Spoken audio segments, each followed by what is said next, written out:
Assalamualaikum warahmatullahi wabarakatuh. Bismillahirrahmanirrahim.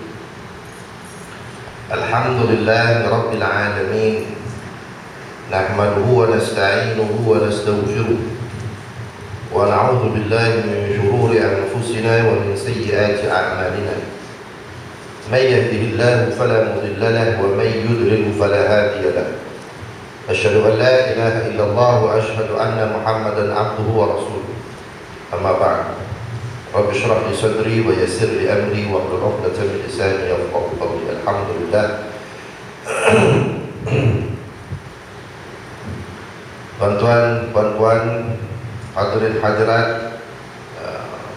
urusan surah Al-Ihsaniyah Ahmadiyah. Hadirin hadirat yang dirahmati Allah sekalian, alhamdulillah, pertama saya bersyukur kepada Allah Subhanahu wa taala dapat bersama dengan tuan-tuan pada subuh ini di satu tempat yang saya tak pernah sampai. Dekat saja sebenarnya.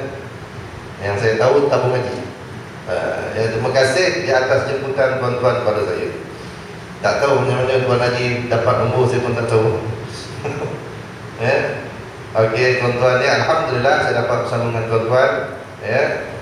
Bila lagu tabung haji itu teringat tahun lepas tuan-tuan. Tahun lepas saya pergi haji. Saya pergi haji. Saya lah orang yang paling lambat sekali masuk. Dalam grup saya itu orang semua dah masuk, dah tak ada orang tuan-tuan. Jadi terima kasihlah tuan-tuan. Jadi insya-Allah kita mulakan. Saya menggunakan bab ni, tuan haji sebut bab hadis. Saya gunakan kitab Syaraful Ummati Muhammadiyah, keistimewaan umat Muhammad sallallahu alaihi wasallam. Jadi dalam kitab ini dia menceritakan kelebihan-kelebihan yang diberikan oleh Allah Subhanahu wa taala kepada umat Muhammad yang sebenarnya tidak diberikan kepada umat yang lain. Jadi kita ni sebagai umat Nabi Muhammad ni tuan-tuan, masya-Allah, hebat sebenarnya. Dan kelebihan-kelebihan amal ini tidak diberikan kepada umat yang lain, hanya diberikan kepada umat Muhammad. Nak menunjukkan kepada kita bahawa umat Muhammad ni hebat. Dia ada kehebatan. Sebab itu pernah diceritakan dalam satu hadis bahawa Nabi Musa melihat, tahu, dan dia bertanya kepada Allah Subhanahu wa taala akan kelebihan umat Muhammad. Ya Allah, aku tahu ada umat di akhir zaman nanti, yang bila dia buat satu kebaikan digandakan dengan 10. Jadikanlah dia itu umat aku ya Allah. Kata Allah, itu untuk umat Muhammad. Aku tahu ya Allah ada umat nanti di akhir zaman yang mana semua bumi ini suci kepadanya dan boleh dijadikan sebagai masjid, tempat solat. Jadikanlah dia umat aku ya Allah. Maka kata Allah, itu untuk umat Muhammad. Aku tahu ya Allah ada umat di akhir zaman nanti yang mana debu tanah itu suci kepadanya. Maka jadikanlah dia umat aku ya Allah, itu untuk umat Muhammad. Ada lagi 3 benda yang Nabi Musa sebut. Sebut yang Allah Ta'ala sebut, yang Nabi Musa minta itu semua untuk umat Muhammad. Tapi Nabi Musa mengharapkan dia menjadi umatnya. Tapi Allah Ta'ala tak bagi untuk umat Muhammad. Tuan-tuan, maknanya tuan-tuan, kalau kita tengok kelebihan amalan yang biasa kita buat ni, daripada wudu, solat, puasa, zakat, haji, bermacam-macam kelebihan yang Allah Ta'ala beri kepada umat Muhammad ini. Dan semua amalan-amalan ini kita dah biasa buat. Jadi kalau kita dah biasa buat, maka berterusanlah kita buat amal ni tuan-tuan. Sebab apa? Pahala yang besar. Kita sekarang ni dah tak ada masa tuan-tuan. Umat Muhammad ni umur pendek. Umat Muhammad ni kalau tengok dalam hadis yang lain, umurnya pendek, badannya kecil. duduk pula di akhir zaman. Tapi ada kelebihan. Badannya kecil jika dibandingkan dengan keturunan dengan asalnya Adam, 60 hasta. Tapi sebab apa kita ni badan kecil? Tuan-tuan, badan kecil. Kalau ikut dalam Adam itu 60 hasta, satu hasta satu ni tuan-tuan. Daripada ujung sini, lepas daripada tembok tu. 60 hasta. Sebab apa? Supaya belanjanya kurang. Betul tuan-tuan. Kalau 60 hasta tuan-tuan, cukup makan 5 kilo berat tuan-tuan, tak cukup. Buat baju cukup 5 meter tuan-tuan, tak cukup. Cuba kira, kalau 60 hasta kita punya badan tuan-tuan, belanja sehari berapa? Sekeluarga makan sekul lembu tuan-tuan. Nampak? Tu kalau 60 hasta punya badan punya besar. Buat baju tak cukup 5 meter. Paling tidak sekayu tu. Itu bapak aja, belum anak-anak. Nampak tuan-tuan, berapa besar baju. Betul tak? Itu sebab Allah Ta'ala bagi kita badan kecil. Kenapa umur pendek? Umat Muhammad ni pendek. Kata Nabi, ma baina sittin wa sab'in. Umur umat aku ni 60 dan 70. Kalau lebih tu, alhamdulillah, Allah Ta'ala bagi subsidi. Kalau lebih lah, ada yang tak sempat lebih, ada yang lebih, kan? Ramai dah berapa orang saya jumpa tuan-tuan. Nak dikira dia pencen, dia servis dengan kerajaan dengan pencen. Lama lagi pencen daripada servis. Tuan-tuan, lama lagi dia makan duit pencen daripada servis. Sebab saya kenal dia, saya kata, Pak Haji ni buat rugi kerajaan. Sebab servis pencen lama. Sebab saya kenal tuan-tuan. Tak apa, alhamdulillah. Kerja kerajaan 30 tahun. Katalah 35 tahun kata. Dia dah makan pencen 45 tahun. Berapa umur dia tuan-tuan? Alhamdulillah. Saya jumpa tuan-tuan orang umur 99 tahun. Saya yakin boleh berjalan, jalan tegak lagi, boleh pergi masjid. Masya Allah, hebat. Itu Allah Ta'ala bagi. Tapi umur umat Muhammad ini 60-70 tu adat, tu biasa. Jadi dengan umur kita yang pendek itu, biarlah amal kita ni tuan-tuan berkualiti. Sekarang ni dengan keadaan kita macam ni, biar amal kita berkualiti, dapat pahala banyak. Itu yang paling penting. Tapi Allah Ta'ala bagi, Allah Ta'ala bagi bermacam-macam ganjaran dengan amal perbuatan yang kita buat. Cuma nak buat dan nak buat saja itu. Baik, sebab apa? Dia duduk di akhir zaman. Kata ulama, itulah hikmah Allah Subhanahu wa Ta'ala meletakkan umat Muhammad ini di akhir zaman. Dalam umur pendek, badannya kecil, duduk pula di akhir zaman, godaan dia macam-macam. Sebab apa? Supaya hampir dia dengan hari kiamat. Lepas daripada kita ni tuan-tuan, tak ada umat lain dah. Tapi kitalah yang paling akhir sekali di kalangan umat ini, tapi yang paling awal sekali masuk syurga, insyaAllah. Nampak tuan-tuan? Cuba kita bayangkan umat yang lahir pada zaman Nabi Adam, zaman Nabi Nuh. Dah berapa lama dia tunggu dalam alam barzakh? Berapa lama tuan? Berpuluh, ratusan ribu tahun barangkali dia tunggu. Tak kiamat-kiamat lagi, belum bangkit hari kiamat. Kalau kita tengok dalam hadis tuan-tuan, orang bangkit tunggu, kira bicara di hadapan Allah. Ada yang 50,000 tahun, ada yang 10,000 tahun tunggu, kira bicara 100 tahun, 200 tahun. Tapi kata Nabi SAW, orang yang beriman, mereka menunggu di hari kiamat itu seolah-olah antara zuhur dan asar. Berapa jam? 2 atau 3 jam. Itu kelebihan orang yang beriman. Dia tunggu tak ada. Tapi yang tak beriman ni, kalau tunggu tuan-tuan, 50,000 paling lama. Masya Allah. Dah duduk dalam alam barzakh lama, bangkit nanti tunggu kira bicara Allah Subhanahu wa taala, tunggu lagi 50,000 tahun. Masya-Allah. Jadi sebab apa kita duduk di akhir zaman? Supaya kita cepat kepada hari kiamat. Mati kiamat. Diharapkan begitulah. Bila kita mati tak lama, lepas tu bangun untuk dihadapkan di hadapan Allah Subhanahu wa taala Rabbul Jalil, dia bicara dan terus mengikut Nabi sallallahu alaihi wasallam masuk dalam syurga cepat. Itu kelebihan umat Muhammad. Dan umat Muhammad itu tuan-tuan, kalau kita tengok amalan dia berbeza dengan syariat-syariat dulu. Allah Ta'ala kepada umat Muhammad ini Allah Ta'ala sayang. Sebab tu amalan dia tu mudah. Bani Israel, kita tengok syariat Nabi Musa, syariat Nabi Musa, syariat yang sebelum daripada dia, yang diturunkan bersama dengan Taurat. Tapi kalau syariat Nabi Isa itu diikut sebahagiannya.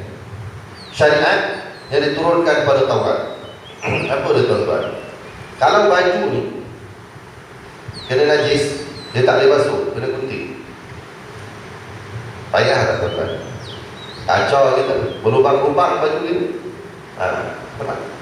Lemak binatang tak boleh makan. Yang boleh makan dagingnya saja, lemaknya tak boleh makan. Kita jangankan lemak tuan-tuan, orang kita makan tu yang dalam tulang disedut lagi hidup. Betul? Apa tu nama? Yang sum-sum tu kan, sedut lagi. Masya Allah. Apalah yang ada kat lembu kambing tu, apa yang boleh makan? Otak dia pun boleh makan kan? Kalau kampung saya tu dibelah otak dia tu, masuk dalam daun pisang, letak rempah apa semua, kukus. Bapak dan sedap dah tuan-tuan. Kan dia kalau makan gitu aja loyal haji. Ngatu cantik. Apa dia? Orang Bani Israel, syariat Bani Israel ni, kalau dia nak sedekah, dia tak boleh bagi kat orang. Zakat, kalau dia nak berzakat, zakat dia jangan tuan-tuan, dia kena bakar. Himpunkan, bakar. Kita zakat, sedekah boleh bagi kat orang. Dia tak ada, dia kena bakar. Payah tak syariat ni? Masya Allah. Payah. Ada banyak lagi lah syariat dia yang berbeza dengan kita, yang memang susah. Dia kalau nak tobat, Bani Israel ni kalau dia buat dosa, kalau dia nak tobat, dia kena apa tuan-tuan? Bunuh diri. Faqtulu anfusakum fataba alaikum, sebut dalam Quran. Kalau nak tobat, kau kena bunuh diri. Itu bukan umat Muhammad. Kalau tidak tuan-tuan, bersepak-sepak orang bunuh diri. Aku tak tobat, mati terkejut. Langgar kereta, minum racun. Itu dia. Tapi itu umat Muhammad, Allah Ta'ala bagi tobat-tobatlah, aku ampunkan dosa kamu. Kata Allah, engkau datang dengan dosa sebesar bumi pun, keampunan aku sebesar bumi. Walaupun dosa engkau tinggi sampai ke langit, kata Allah Subhanahu wa Ta'ala dalam satu hadis qudsi, aku ampunkan kamu dengan syarat kamu tidak menyekutukan aku dengan sesuatu. Selama mana dia tidak syirik, dosanya tinggi langit. Sebut dalam kitab hadis yang lain, aku ampunkan dosa kamu. Tuan-tuan, jangan takut untuk minta ampun pada aku, kata Allah Ta'ala. Mintalah, sebab rahmat aku mendahului kemurkaan aku. Allah Ta'ala rahmat itu. Lagi, aku ampunkan, minta. Dia kata setiap hari, Allah Ta'ala menerima. Allah Ta'ala membuka kedua tangannya di waktu malam. Allah Ta'ala buka dua tangan. Bukan Allah Ta'ala ni ada tangan. Dia membuka pintu rahmatnya di waktu malam untuk menerima taubat orang yang buat jahat di siang hari. Dan dia membuka dua tangannya di waktu siang menerima taubat orang yang buat jahat di malam hari. Begitulah setiap hari, sehingga matahari terbit daripada sebelah barat. Bila matahari dah terbit daripada sebelah barat, tak ada. Dia tak ada. Tutuplah peluang. Nampak tuan-tuan, Allah Ta'ala bagi. peluang kepada umat Muhammad ini. Buat jahat macam mana, aku ampunkan dosa kamu.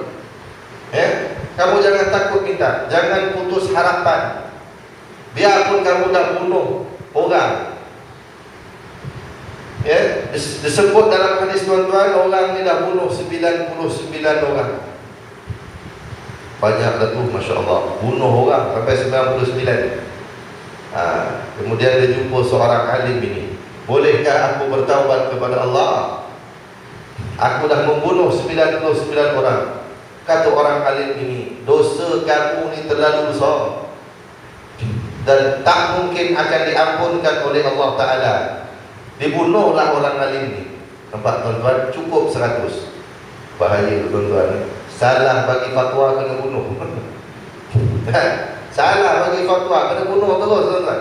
Nampak, dah cukup 100. Jumpa orang alim yang satu lagi. Boleh tak aku minta ampun kepada Allah, aku dah bunuh 100 orang? Boleh.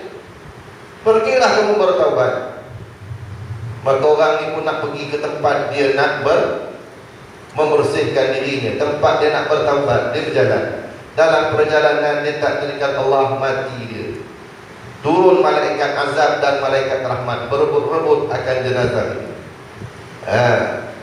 Malaikat azab kata, ni aku punya. Dah 100 orang dia bunuh. Dan malaikat azab rahmat kata, aku punya, dia dah nak taubat. Bertelingkah dua malaikat ini. Lalu mereka menghadap Allah Subhanahu wa ta'ala. Ukur mana dia paling hampir. Itu penyelesaiannya. Maka malaikat ini pun ukur hampir dia kepada taubat. Belum taubat lagi, baru nak taubat. Baru nak taubat dah diampunkan tuan-tuan. Dia belum nak taubat lagi. Itulah rahmat Allah Subhanahu wa ta'ala. Besar tak tuan-tuan? Besar, Masya Allah. Bunuh orang, kita tak pernah bunuh orang tuan-tuan kan? Kalau bunuh orang tak duduk sini lah. Dekat dalam lah nampak ni tuan-tuan ya, tembok besi tu. Dekat dalam. Kita tak bunuh orang, habis-habis bunuh lipas. Kan? Nyamuk. Benda lagi. Lipan. Kita tak pernah bunuh orang tuan-tuan. Tapi inilah dia rahmat Allah Subhanahu wa ta'ala. Besar tu dosa, Allah Ta'ala ampunkan. Tuan-tuan ya, kita solat tuan-tuan. Itu yang Nabi Musa cakap kepada Nabi Muhammad, kau punya umat ni dah kecil, umur pendek, orangnya lemah. Allah Ta'ala bagi kau 50 waktu. Ini masyhur tuan-tuan, sebut dalam banyak hadis, dalam kisah Isra dan Mi'raj. Kau mintalah kurang. Cuba tuan-tuan bayang 50 waktu. Saya jadi imam tuan-tuan, tak ada kerja lain, sembahyang, sembahyang, kejap sembahyang. Memang betul-betul jadi imam lah. Saya perlu ingat tuan-tuan, bila saya masuk masjid negara, kerja saya jaga waktu solat. Cantik lah, jaga waktu sembahyang, duduk lah, sementara tunggu satu lagi waktu. Rupanya bukan kerja tu je tuan-tuan, macam-macam kerja tuan-tuan kan. Habis tak ada kerja saya tuan-tuan, jaga kubur. Tuan-tuan tahu kat masjid negara ada kubur kan. Makam pahlawan tu saya jagalah tuan-tuan. Pagi-pagi tengok kubur, bersih ke tidak kubur. Bagus juga tuan-tuan, tengok kubur hari-hari ni tuan-tuan. Apa dia? Insaf gitu. Insaf. Memang insaf, tengok kubur mati dah orang. Aku bila pula nak mati. Aku datang cantik tuan-tuan. Pergi kubur selalu, tengok kubur. Kita datang rasa insaf. Memang insaf tuan-tuan. Bukan masuk restoran insaf kat Jalan Tar tu. Itu masuk 10 kali pun tak insaf-insaf. Masuk sekali insaf aku dah. Bila dapat bil, Allah, insaf aku. Bulan depan pergi, masuk lagi, insaf lagi. Memang sekejap je lah insaf dia tu. Baik.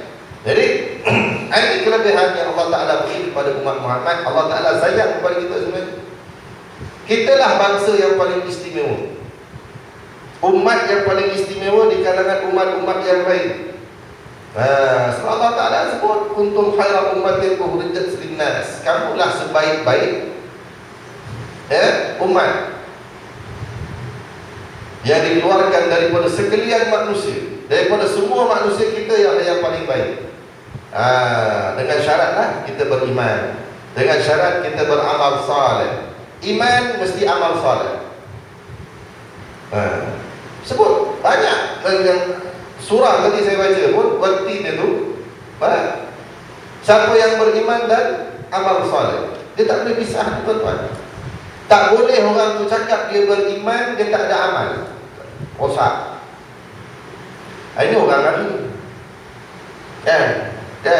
Dia beriman, tapi dalam bab amal soleh, amal masing-masing ustaz. Iman, saya beriman. Datang seksi ni tuan-tuan, ustaz saya beriman ustaz. Tiap-tiap malam saya tahajud, tapi tengok dia punya baju tuan-tuan, nak pengsan dia.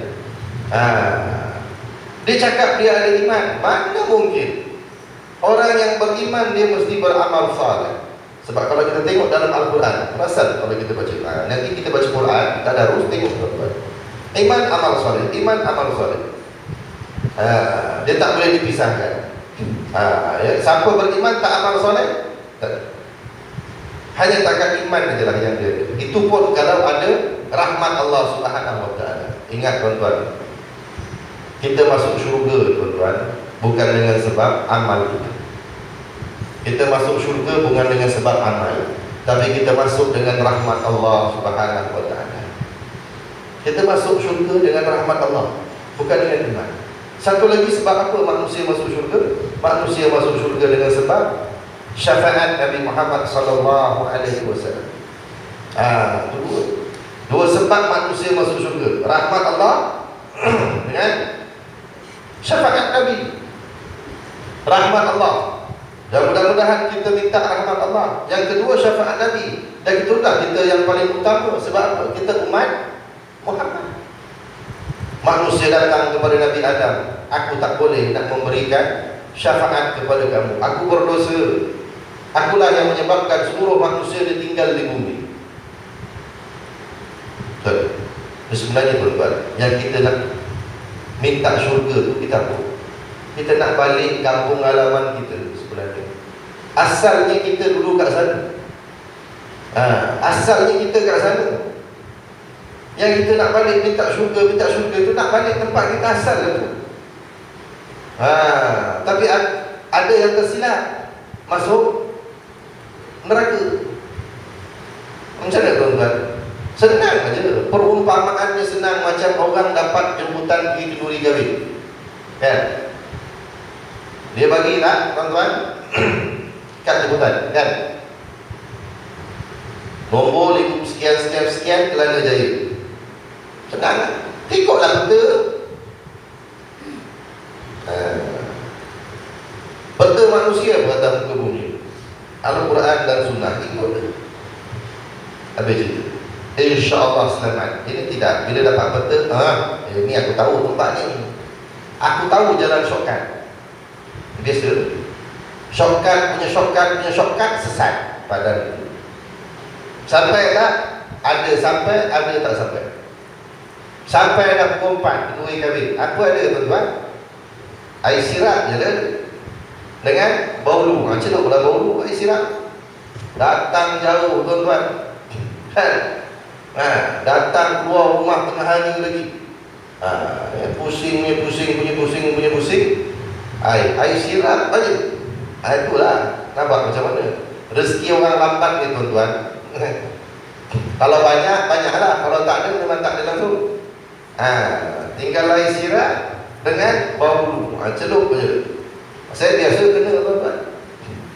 Sama ada saya datang awal kenduri kahwin, awal pukul 10 saya dah sampai. Sebab apa? Ni banyak lagi rumah nak pergi. Mana boleh on time satu hari kan? Nak sini tak boleh. Datang salam, jumpa tuan, ucap tanya, boleh. Okey, habis. Cukup lah.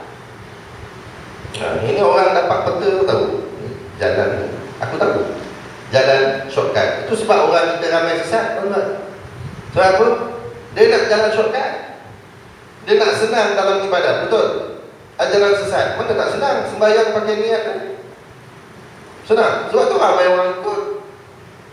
Pakai niat. Nak taubat? Boleh, bayar duit aja kat tuan guru. Habis. Kadang payah juga ajaran sesat ni tuan-tuan. Ustaz, saya pernah jumpa orang ajaran sesat. Saya ustaz dijamin masuk syurga. Siapa jamin? Tuan guru saya jamin.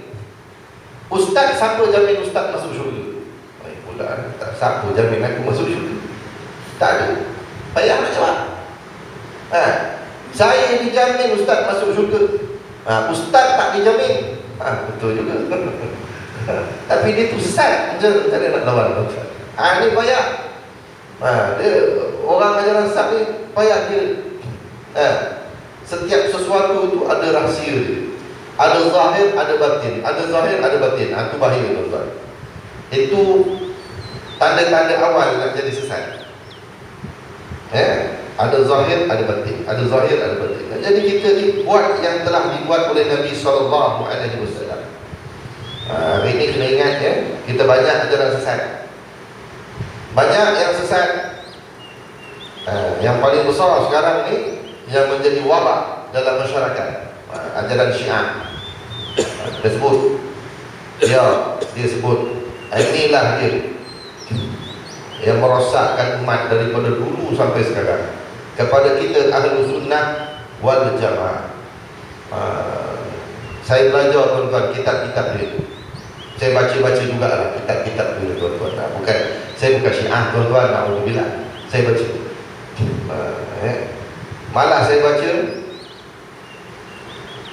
sikitlah cerita saya. Sebelum ni saya mengajar lama. Saya mengajar lama. Saya masuk Masjid Negara tahun 2005. Daripada tahun 97, saya sempat sebelum tu akhir tahun 96 beberapa bulan di Jabatan Perdana Menteri. Sekejap, beberapa bulan lepas tu saya masuk UiTM Shah Alam. Saya mengajar lama, 8 tahun juga saya mengajar. Mengajar apa? Ni mengajar pelajar-pelajar tamadun dan sebagainya lah. Termasuklah dalam tamadun itu ada agama-agama dunia. Saya belajar Kristian, beli Bible, Hindu, Buddha, semua lah. Saya kumpul bahan sebab saya nak mengajar. Jadi saya baca mazhab-mazhab dalam Islam. Alhamdulillah, waktu saya buat master dulu, saya belajar fiqh 4 mazhab. Saya pernah tidak jadi Syafi'i sekejap. Tak jadi Syafi'i sekejap. Ikut mazhab lain dalam 2-3 bulan begitu. Pening kepala. Tak boleh. Guru saya mazhab Hanafi. Saya punya guru mazhab Hanafi. Anak murid semua Syafi'i. Dia sembahyang tangan ke bawah. Dia tak tunjuk. Mesem tangan ke bawah. Anak murid semua Syafi'i. Saya ingat ada berapa orang waktu itu? 8 orang. Anak murid semua Syafi'i. Saya pun sebahagian ikut lah. Lama-lama tak boleh tu, pening kepala. Sebab kita dah biasa Syafi'i lah sampai sekarang, insya-Allah sampai saya mati. Ada juga kawan yang tukar jadi Maliki ada. Mazhab lah, mazhab amalan kita dalam solat apa semua. Tapi saya tetap dalam Syafi'i. Sekarang saya pun mengajar banyak kitab, mengajar banyak surau masjid fiqh mazhab Syafi'i. Jadi Syafi'i tak boleh. Bukan apa, nanti kita pening. Banyak sangat kan amalan tuan-tuan. Jadi saya belajar. Alhamdulillah, saya mengkaji semua ajaran sesat. Yang paling banyak sekarang ni tuan-tuan, Syiah. Dia pelik dengan kita. Banyaklah kepelikan dia. Dan mana tempat, tuan-tuan ingat, kita kena ingat mana tempat yang ada dua orang ni akan berlaku ekstremisme. Bunuh, bom, India, Pakistan, Iraq, Syria. Sekarang itu bukan sebab politik. Bagi saya, bukan sebab politik antara menentang kerajaan dengan penentang. Tak, antara Syiah dan Ahli Sunni. Betul tak? Sebab apa Hizbullah? Yang orang kita tu sokong Hizbullah menentang Israel. Saya tahu lah apa tu Hizbullah tu. Syiah. Sebab apa dia tolong? Bashar Assad bunuh ahli sunnah. Kawan saya ada seorang tuan-tuan, orang Syria, dia tak boleh balik. Sejak berlaku perang dah 2 tahun dia tersangkut kat Malaysia ni. Tak boleh balik. Hari-hari dia dapat berita. Syiah ini membunuh ahli sunnah. Jangan kita terpedaya dengan Hizbullah ni tuan-tuan. Ini kan. Dan akan jadi rosak masyarakat kalau ada golongan ini. Tapi kalau dia Hanafi, mari kita silakan. Tapi kalau Syiah jangan. Cukup berbahaya. Inilah dia fitnah yang paling besar kepada umat ini dulu sampai sekarang. Siapa yang membuka pintu Baghdad kepada Mongol? Nasiruddin At-Tusi. Dia yang buka pintu kepada Mongol. Bunuh habis semua ahli sunnah, habis mati. Jadi benda ni tak banyak ditulis dalam kitab sejarah. Dan kalau ditulis pun sebab ditulis dalam bahasa Arab, tak ramai orang yang nak baca. Jadi kita kena bagi tahu sekarang fitnah yang paling besar kepada umat ini. Semua kalau kita tengok amalan dia, tata cara dia, semua nak berlawanan dengan apa yang Nabi sebut. Semua kalau boleh dia nak lawan apa yang Nabi sebut dan apa yang kita amalkan. Kita adalah ahlu sunnah wal jamaah yang berpegang teguh dengan apa yang Nabi sebut dari kalangan sahabat tabi'in sampai ke kita. Yang dia semua nak berlawanan. Kalau ada golongan ini tuan-tuan, akan berlakulah ini kat negara kita. Kita tak nak.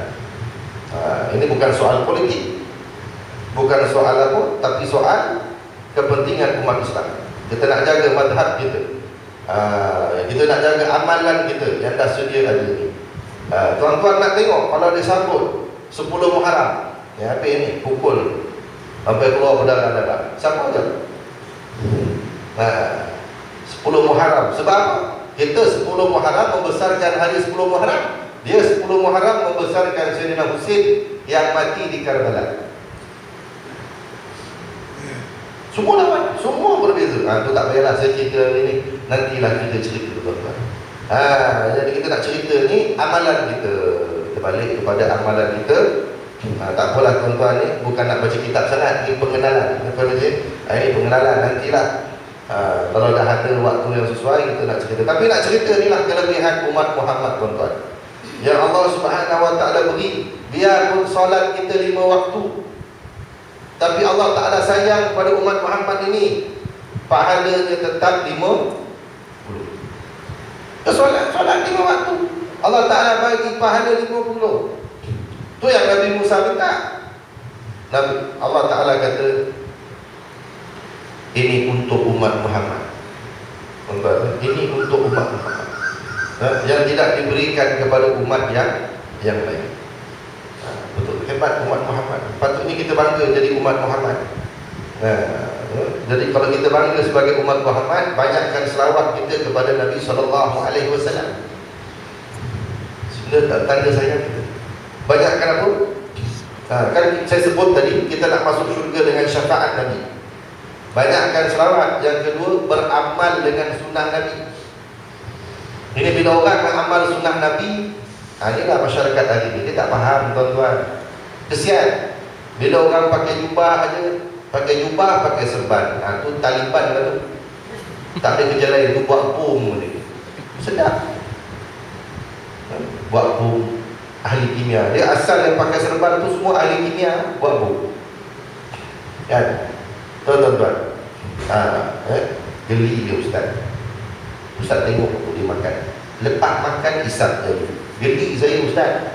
Saya kata pula nak geli. Jari dia nak isap, lantak lah. Lain lah kalau dia tak jari kita, ustaz, dia tak jari saya nak isap. Aku pun geli. Betul tuan-tuan. Jari dia nak isap, lantak lah. Ni apa guna-guna dengan kita bang? Betul? Kan? Tu satu lagi ustaz yang saya tak suka. Lepas nak sembahyang sugi kan? Usuk-usuk kaji. Lepas tu masuk poket. Geli ustaz. La ilaha illallah. Poket dia lantak lah. Lain lah kalau dah gosok-gosok masuk poket orang sebelah. Aku tambah. Betul? Nampak? Lantak lah dia nak masuk poket dia. Apa masalah pula? Kan? Itu semua sunnah Nabi. Tapi kita tak faham. Orang pakai jubah, pakai serban. Kan? Tu dah jadi biasa tuan-tuan. Kan? Tapi kadang orang kita ada juga takut nak pakai jubah pakai serban. Balik haji. Betul, balik haji. Kan? Mula-mula nak pakai jubah, pakai serban. Ya. Pergi surau, sampai surau azan, imam pula tak datang. Kacau. Jadi siapa pun tengok siapa pakai jubah ni. Silakanlah tuan haji, imam tak ada, pengsan dia tuan-tuan. Kalau sembahyang tak bunyi tak apa. Kan sembahyang tak bunyi, Zuhur dengan Asar. Kalau sembahyang yang bunyi tuan-tuan, kacau. Kan? Tapi sebenarnya sembahyang ni tuan-tuan, jadi imam adalah perkara minimum sebenarnya. Jadi imam ni, orang lelaki bila kahwin ni, saya selalu buat ceramah kahwin tiap-tiap minggu. Dekat Masjid Negara ada kursus perkahwinan. Saya sebut pada yang nak jadi pengantin ni, ya, terutamanya yang lelaki, ya, nak jadi ketua rumah tangga. Nak jadi ketua rumah tangga paling minimum dia boleh jadi imam. Jadi imam pada siapa? Jadi imam pada keluarga dia, pada isteri dan anak-anak. Itu paling minimum. Kalau dapat untuk orang lain, alhamdulillah lah. Tapi paling tidak dia kena jadi imam. Kalau sembahyang kat rumah tu, biar nampak dia sebagai ketua, jadi imam. Ini dah kahwin lama tak pernah jadi imam. Cuba sekali jadi imam tuan-tuan, ya. Ni terutamanya yang pengantin-pengantin yang muda-muda ni lah, saya suruh jadi imam. Lepas tu kalau yang perempuan pula jadi makmum, janganlah komplain kalau suami jadi imam. Dah 3 bulan ni bang, inna a'tayna qul huwallah, inna a'tayna qul huwallah. Tak ada surah lain bang. Banyak lagi surah dalam Quran, kan? Tak jemu-jemu bang. Jangan komplain suami nak baca apa pun. Saya kalau jadi imam kat rumah pun inna a'tayna qul huwallah je, kan? Orang kita dia tak boleh. Bila tuan-tuan, tahun lepas saya pergi ceramah di Abu Dhabi, dapat jemputan daripada kedutaan di sana. Hari Jumaat saya sampai tu, ribut pasir ni. Masjid tu kecil, besar surau ni ada rasa besar sikit lagi tu. Tapi saya dapat sembahyang kat dalam. Ribut pasir ni, imam tu baca apa? Inna a'tayna qul huwallah aja Jumaat. Khutbah pendek. Yang bawa saya, pegawai kedutaan tu, yang bawa saya beritahu, Ustaz, ini pendek ni Ustaz. Waktu musim panas lagi pendek, lagi ringkas solat. Sebab dia nak kira orang yang kat luar. Kita kat dalam tak apa, yang kat luar tu dah makan pasir dah tu Ustaz. Ribut pasir.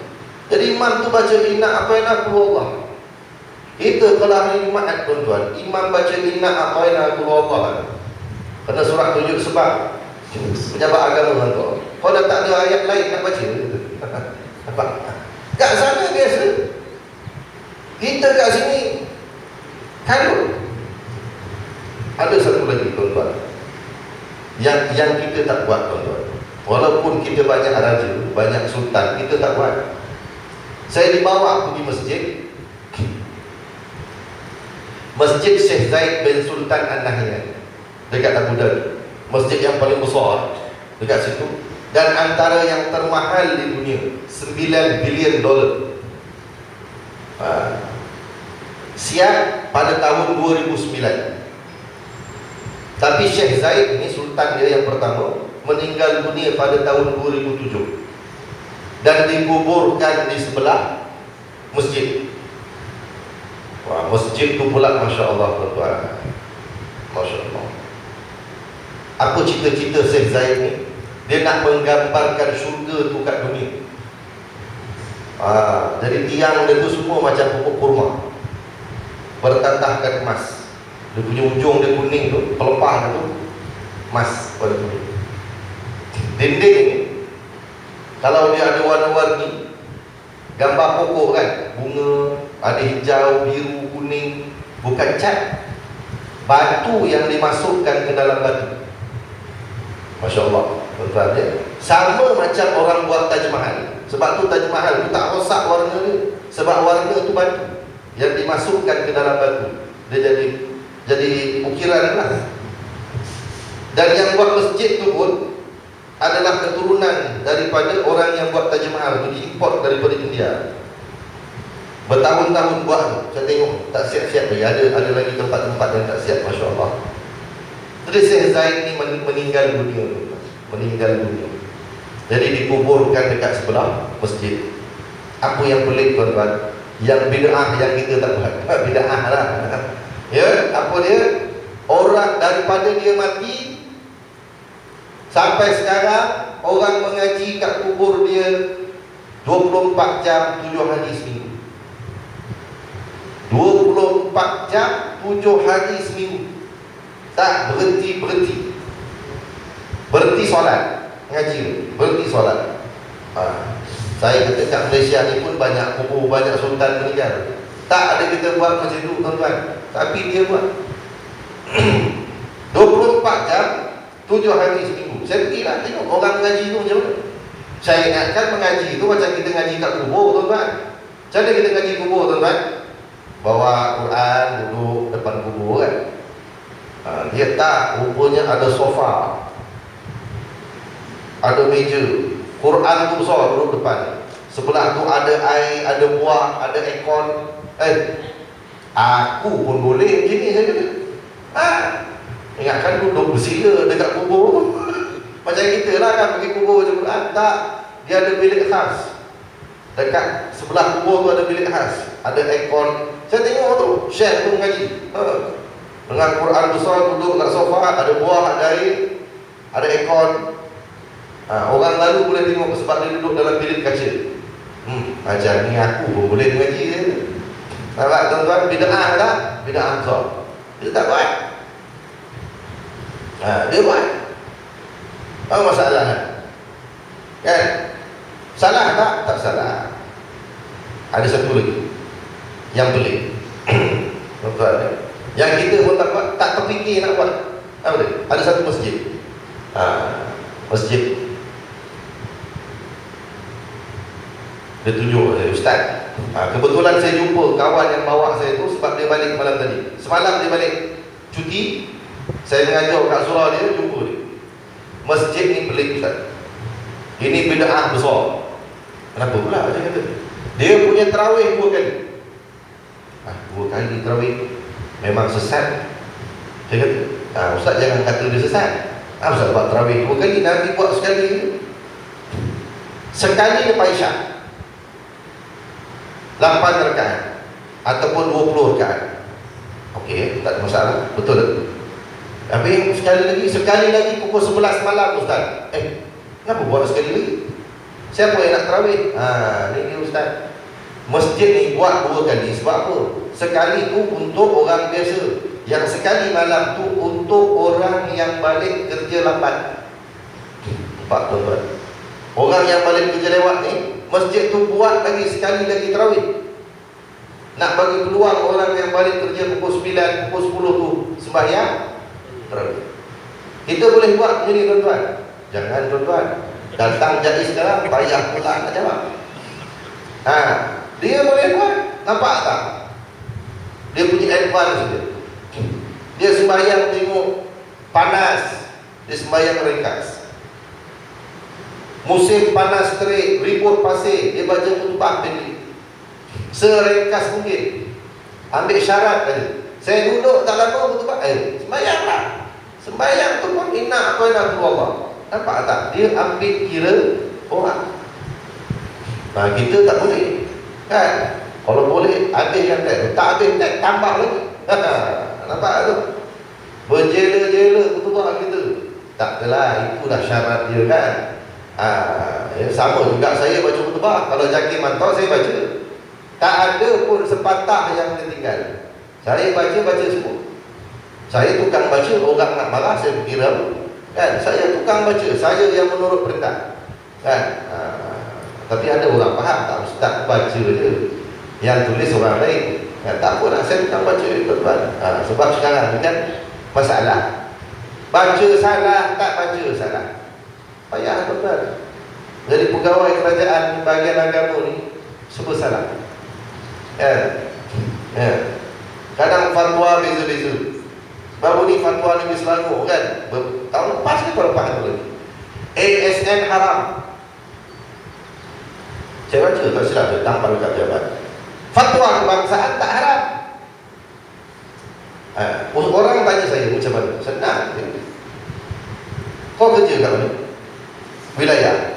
Kau masuk ASN wilayah? Masuk. Halal. Kau masuk ASN mana? Selangor? Haram. Ini fatwa. Habis gitu. Ini halal, ini haram, apa masalah? Kan? Misal rokok yang haram, Selangor wilayah tak haram. Baru je haram, dulu tak haram, sekarang haram. Dulu nak isap rokok, pergi wilayah. Kalau Selangor haram. Habis itu. Tapi orang kita ni tuan-tuan, bab fatwa ni masalah kan. Diikut yang mana dia nak. Kenapa orang lain dah puasa, ustaz kita tak puasa? Dia puasa tak raya? Raya. Kenapa orang lain dah raya, ustaz kita tak raya? Kau tahu tak orang tengok anak bulan tu macam mana? Aku biasa tengok anak bulan. Aku pun tak tahu alat tu macam mana. Dia dah siapkan teropong tu. Ustaz tengok. Nampak? Tak nampak. Okey, tak nampak. Dia nak pasang alat, saya pun tak tahu teropong dia macam. Lepas tu dia bagi carta, tuan-tuan. Carta. Apa ke benda carta ni? Saya pun tak tahu Jabatan Ukur bagi. Kan carta bulan apa benda? Saya tak pernah tengok. Ustaz jangan tengok tu, tak faham. Memang aku pun tak faham. Ustaz tengok aja teropong tu. Nampak tak? Tak nampak dah, tak nampak. Tengok.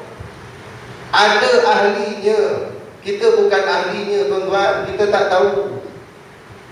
Yang kita tak tahu itulah yang kita sibuk. Fatwa kebangsaan tu bukan seorang, ramai, berbelas-belas orang. Fatwa negeri pun ramai. Yang kita tak tahu apa kita sibuk. Tak boleh ustaz, ASN tu haram. Waktu yang sama tu disap rokok. Haram ustaz. Tapi yang kau isap pun tak haram. Nasib baik dia tak pakai seluar pendek tuan-tuan. Haram ustaz ASN. Tu orang kita. Saya tak tahu orang kita ni dia buat sesuatu ni apa tuan-tuan? Persepsi, sangkaan, rasa, apa lagi? Sentimen. Dia ada sentimen. Dia bukan berdasarkan betul-betul kepada ilmu. Ni payah cakap kadang-kadang dengan masyarakat kita. Kita nak bercakap soal ilmu. Bila ilmu dia ada terbuka. Ada hukum boleh jadi halal, ada hukum boleh jadi haram. Selama dia tidak mutlak datang daripada Quran dan Sunnah, dia boleh dulu. Dia boleh dulu. Tapi orang itu tak boleh. Dia tak boleh lari daripada adat kebiasaan dia. Tok guru saya tuan-tuan, minta maaf, isap rokok gulung. Sampai mengajar kat sekolah, isap rokok. Alim besar, mengaji Mekah lagi. Anak murid dia tu tolong gulung. Ada yang isap, saya tak isap. Yang isap. Lepas dia gulung untuk gurunya, dia gulung dia. Nampak? Saya terbuka okey je. No comment. Itu tok guru. Kan? Tok guru nak buat macam mana? Okey je. Tak ada masalah. Orang kita ni tak boleh beza sikit dengan orang lain. Bila kita ada satu benda kan kita tak boleh terbuka. Okey je. Kan? Selama mana amalan Islam itu dijaga, walaupun ada sedikit perbezaan. Kan? Ada yang kata halal, ada yang kata haram. Itu biasalah. Fatwa memang macam tu.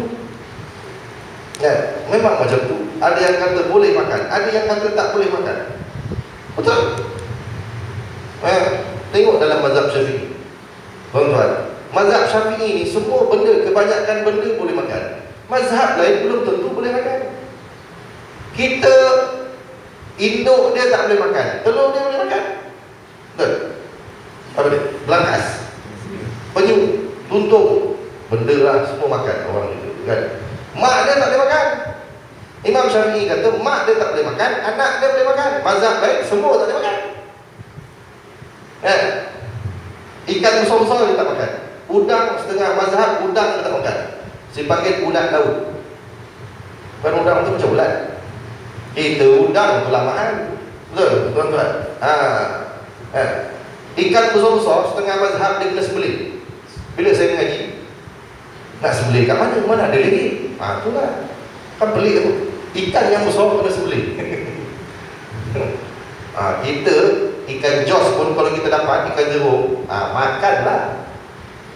Halal. Kita buka, dapat ikan jerung, kita belah perut dia. Ada rambut orang, ada tangan orang, tak apa, buang. Ikan boleh makan. Lalu tak lalu bab lain tuan-tuan. Lalu tak lalu bab lain, ikan boleh makan.